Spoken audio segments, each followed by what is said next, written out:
Choosing the right type of life insurance policy is an important part of good financial planning. To make an informed choice, you need to understand what term and permanent policies have to offer. Term policies require making two simple decisions: how much coverage you want and how long you want it to last.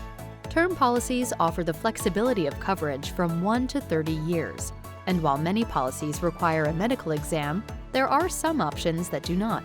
But term policies only provide a death benefit to beneficiaries if you pass away and offer no savings benefit like permanent life insurance. Permanent life insurance policies, by law, build value tax-free over time, unless you cash out early and there is a gain in the policy. Any income taken within life insurance guidelines is tax-free, and the payment of a death benefit is always tax-free to your beneficiaries. You can use that cash for the down payment on a house, college tuition, or retirement. And there are permanent life policies with some intriguing options. For example, some policies offer a fixed rate of return, while others let you choose the mix of investments to take advantage of market opportunities. For help choosing the right insurance coverage, call us today